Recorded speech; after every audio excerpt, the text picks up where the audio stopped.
사랑하는 성도 여러분, 안녕하십니까? 행복한 안식일입니다.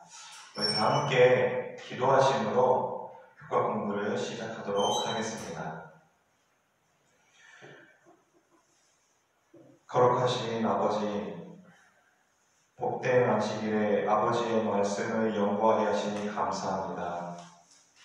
이 시간을 아버지께 온전히 맡기오니 선하게 인도하여 주시옵소서.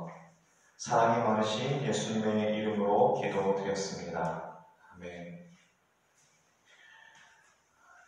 이 시간에는 성경의 기원과 본질이라는 총 주제를 가지고서 말씀을 나누기를 원합니다.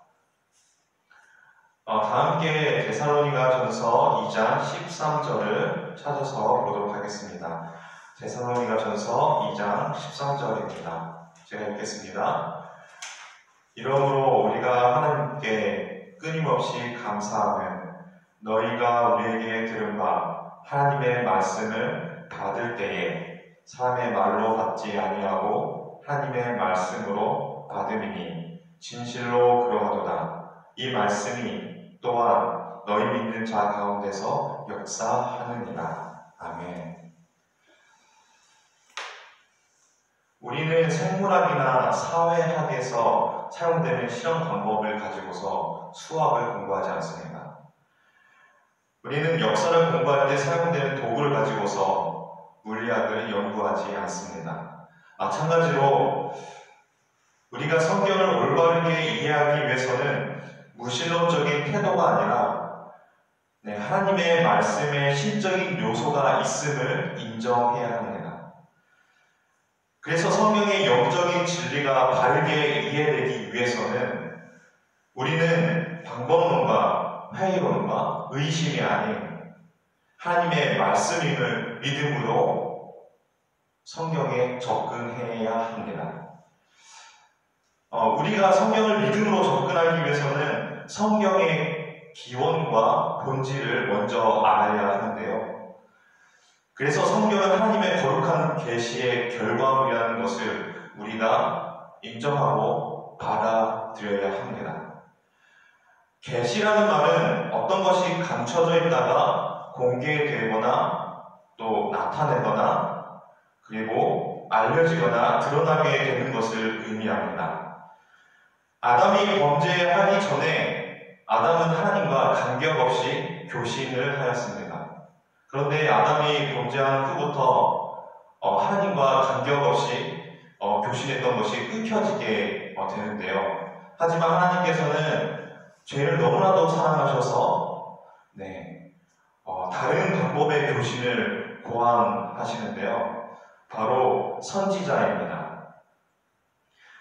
아모스 3장 7절 주 여호와께서 자기의 비밀을 그 종 선지자에게 보이지 아니하시고는 결코 행하심이 없으시니이다.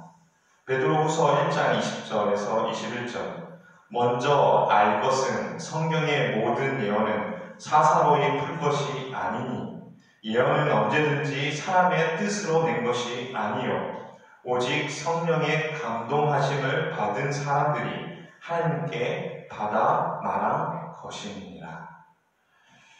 이처럼 하나님께서는 선지자를 통해서 하나님의 뜻을 나타내셨고 또 하나님의 백성들은 선지자를 통해서 하나님의 뜻을 온전히 알 수 있었습니다. 그래서 오늘날 우리가 살아가는 성경은 성령의 감동을 받은 선지자가 하나님께 받은 말을 기록한 책이기 때문에 우리는 이 성경을 통해서 우리를 향한 하나님의 뜻이 무엇인지 알 수 있습니다. 그래서 이러한 사실을 우리가 알고 믿을 때 올바른 성경 해석 방법으로 접근할 수 있는 믿음의 눈을 가질 수 있는 것입니다. 그런데 우리가 하나님의 계시를 바로 알고 우리의 삶에 적용하려면 성령의 지도가 필요합니다. 베드로는 하나님의 거룩한 계시의 과정 속에서 성령의 감동을 받았다고 말합니다. 이처럼 하나님의 계시인 성경을 바르게 해석하기 위해서는 우리가 성령의 지도 아래 성경을 펴서 연구해야 하는 것입니다. 두 번째로 우리가 믿음으로 성경에 접근하기 위해서는 성경은 영감의 과정 속에서 탄생했다는 것을 우리가 믿어야 합니다. 디모데후서 3장 16절에서 17절 모든 성경은 하나님의 감동으로 된 것으로 교훈과 책망과 바르게 함과 의로 교육하기에 유익하니 이는 하나님의 사람으로 온전하게 하며 모든 선한 일을 행할 능력을 갖추게 하려 함이니라. 많은 사람들이 성경을 연구하면서 이 성경이 성령의 사역을 통해서 우리에게 계시된 결과물이라는 것을 망각합니다. 이렇게 성령의 사역을 망각하는 데서 오는 오류가 바로 성경의 일부만 수용하고 나머지는 배척하는 그런 태도입니다. 결국은 진화론을 기초한 과학적인 방법으로 성경을 해석하는 신학자들로 인해서 성경은 오늘날도 그들에게 난도질을 당하고 있습니다. 참 슬픈 일이죠. 이러한 슬픈 일들이 벌어지는 것은 성경이 성령의 사역을 통해서 우리에게 계시된 하나님의 말씀이라는 사실을 망각하였기 때문인 것입니다. 그래서 우리는 성경을 연구할 때 성경의 모든 말씀에 우리를 향한 하나님의 교훈과 책망과 바르게 함과 의로 교육하기에 유익하다는 것을 우리는 믿고 또 인정하고 받아들여야 하는 것입니다. 그런데 많은 성도님들이 새해가 되면은 우리 많은 성도님들이 이렇게 새해 계획을 많이 세우시죠. 그 중에 하나가 이번 한 해는 성경을 통독하는 것입니다. 그런데 많은 성도님들이 창세기, 출애굽기를 재미있게 읽어 내려가시다가 레위기, 민수기, 신명기에서 많이들 맡기시는데요. 왜냐하면 이 책들은 이스라엘 백성들이 지켜야 하는 규례와 규칙과 그리고 제사법들이 기록되어져 있기 때문에 개인적으로 읽으면 또 이해하기도 힘들고 또 우리의 흥미를 떨어뜨리기 때문입니다. 그리고 우리의 삶에 적용하기 어렵게 느껴지기도 합니다. 그렇지만 사도 바울은 로마서 15장 4절에 이렇게 말하고 있습니다. 무엇이든지 전에 기록된 바는 우리의 교훈을 위하여 기록된 것이니 성경의 어느 부분은 이해하기 어렵고 또 우리가 지금 사는 이 시대에 적용하기 어렵다고 생각되어지기도 하지만 성경은 성령의 역사를 통해서 우리의 교훈을 위하여 기록되어졌다는 사실을 우리가 기억해야 합니다. 그래서 내가 사랑하고 내가 흥미를 느끼고 좋아하는 그런 성경의 한 부분만을 읽고 연구하는 것이 아니라 성경 전체를 우리가 애착을 가지고 사랑을 가지고 그리고 깊은 정신을 가지고서 우리가 이 성경 전체를 읽고 연구하고 그곳에서 하나님의 뜻과 그리고 교훈을 우리가 받아야 하는 것입니다. 다음으로는 화요일 소지로 넘어가겠습니다. 성경은 하나님의 말씀으로 기록된 책입니다.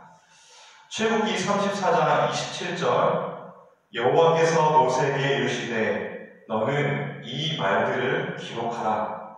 내가 이 말들의 뜻대로 너와 이스라엘과 언약을 세웠음이니라 하시니라. 우리가 방금 읽은 성경에서 하나님께서는 모세와 이스라엘과 함께 언약을 맺으실 때 모세에게 기록하라고 말씀하십니다. 왜 하나님께서는 계시의 기별을 기록하라고 말씀하셨을까요? 첫 번째 이유는 우리는 돌아서면 잊어버리는 그런 연약한 존재이기 때문입니다. 그래서 하나님께서는 우리가 쉽게 잊지 않게 하기 위해서 그렇게 기록된 그 책을 우리에게 주셨습니다. 두 번째로 하나님의 말씀이 변하지 않고 오랫도록 우리의 삶의 기준이 되기 위해서입니다. 그리고 세 번째로 장소의 제약을 받지 않기 위해서입니다.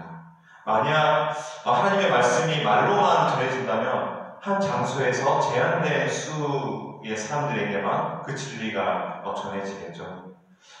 마지막으로 네 번째로 시간의 제약을 받지 않다는 것입니다.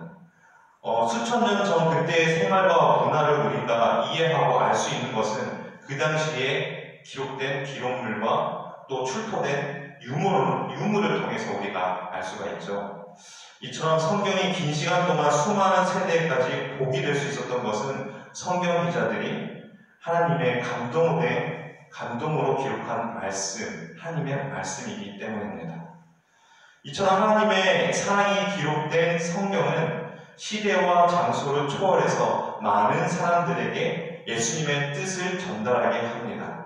이러한 성경을 우리가 더욱 연구하고 내 것으로 삼아서 하나님께서 바라보시는 그 영혼들에게 우리가 나눠주고 전하는 저와 성도 여러분이 되었으면 합니다.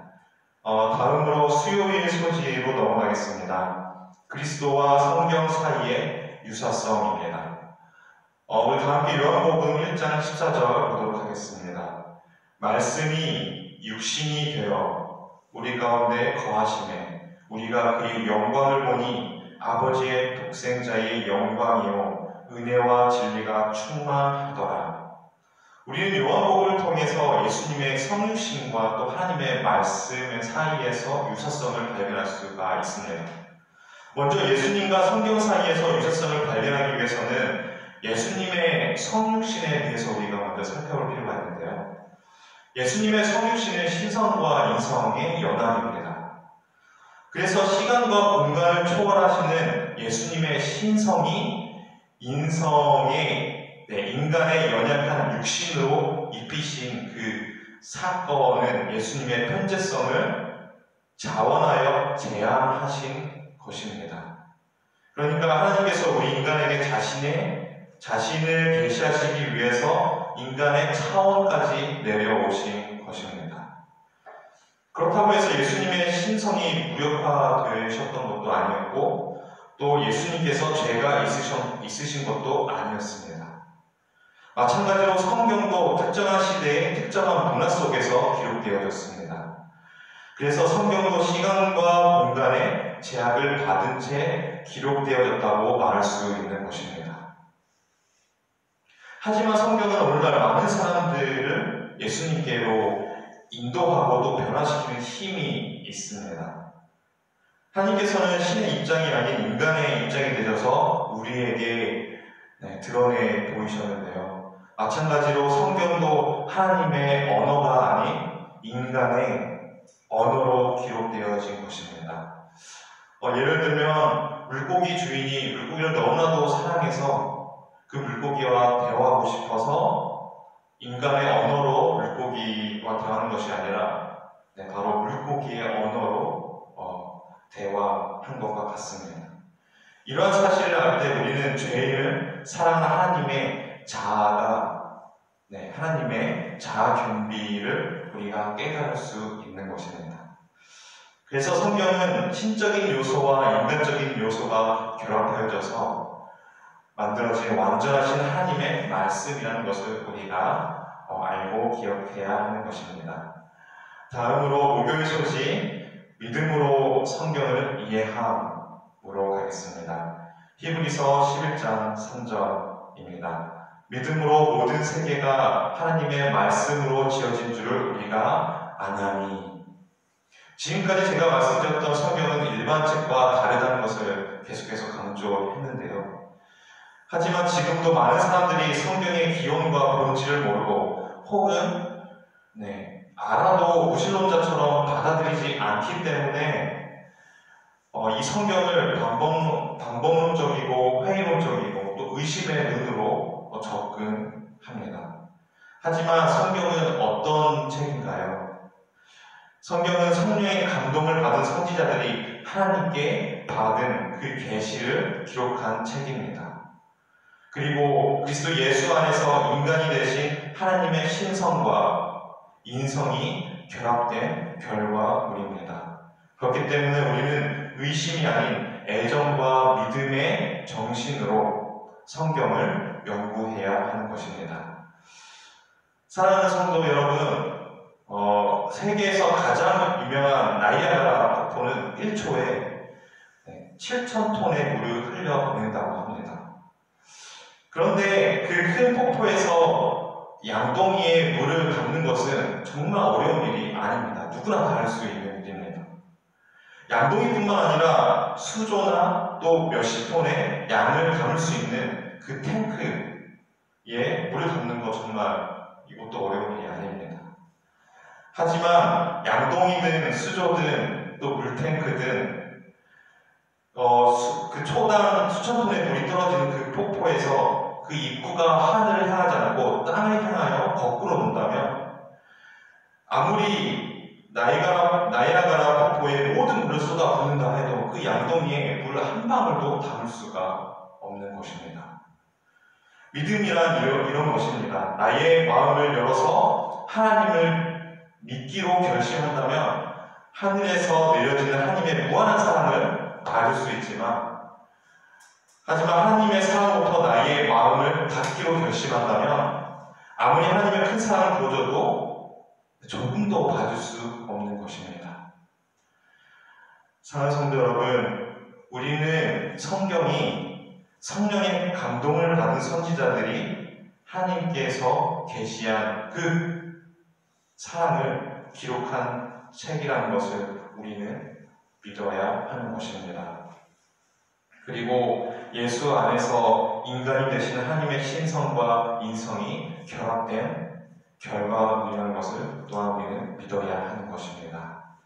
왜냐하면 성경은 영적인 지식의 기초가 믿음이라고 강조하기 때문입니다. 이번 한 기 동안 우리가 성경을 바르게 볼 수 있는 마음과 눈을 키워서 성경에서 하나님의 온전한 뜻이 무엇인지 바로 알고, 그리고 나아가 세상을 하나님의 관점으로 바라볼 수 있는 그런 눈을 저와 성도 여러분이 가지시기를 간절히 원하면서 교과 공부를 마치도록 하겠습니다.